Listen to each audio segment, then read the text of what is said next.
Social Talks. My name is Brittany Strong.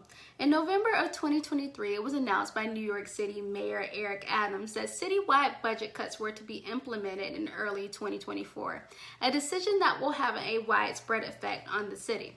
Mayor Adams has made it clear that the cut in spending is a direct correlation to an influx of asylum seekers as New York City moves to provide housing and additional services to migrants needing international assistance. Around 118,000 migrants are seeking refuge in New York City, with the majority of asylum seekers traveling from Latin America and parts of the Caribbean.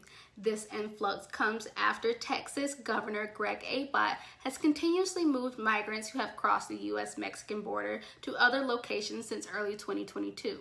And despite the migrants being a major factor in the budget cuts, there are other contributors such as the rising cost in spending as well as a reduction in tax revenue. Before this announcement, the New York City Police and Fire Departments received approximately $5.5 billion and $2.6 billion respectively. And prior to the budget cuts, the overall city annual budget was $107 billion, with both departments making up 5 to 3% of the budget. Both the fire and police department will lose nearly $100 million from their annual spending budget. And at the same time, the educational department received $35.7 billion, which included universal pre-K schooling for residents. With $120 million cut from the educational budget, universal care for 3 to 4-year-olds will be removed to accommodate the reduction. Mayor Adams projects that each department will lose around 5% of the annual feasible budget, with additional budget reductions coming at the start of the new year. With the cuts themselves being large, many essential aspects of each department will be removed to satisfy the allocated costs. There will be a depletion of trash pickup and a reduction of public library hours, as well as the removal of the accessibility of universal pre-K schooling.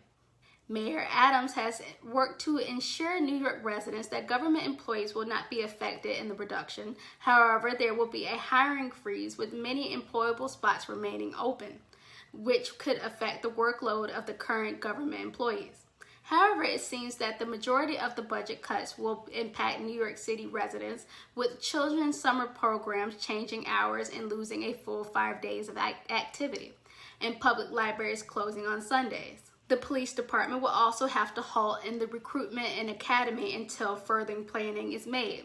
Perhaps the biggest revision will be garbage disposal and sanitation services, which will have a 20-month hiring freeze, affecting both mechanical and maintenance employment. The reception of Mayor Eric Adams' announcement has been bleak, with New York residents and City Council viewing the decision as a political failure.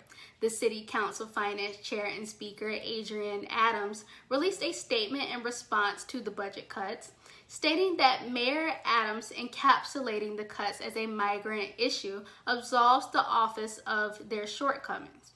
And while the council members admit that migrants play a role in the city spending, they make it clear that asylum seekers are not solely the problem.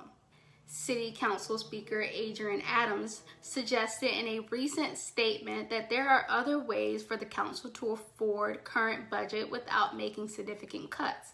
These solutions, proposed earlier in the year by City Comptroller Brad Lander, are to increase taxes specifically on the highest earners in the city. This solution would keep the current funding to the department and services that are for the betterment of New York citizens.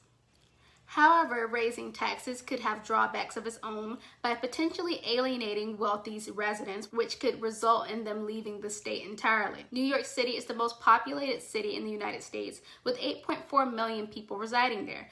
With the new budget cuts to the city funding, many people will be affected, particularly residents and service workers. Although Mayor Adams aimed to aid asylum seekers with the implemented solution, its current impact is causing ongoing disruptions for New York City residents. The persistence of this issue may have repercussions for his chances of re-election in 2025, highlighting the need for a more effective and sustainable solution.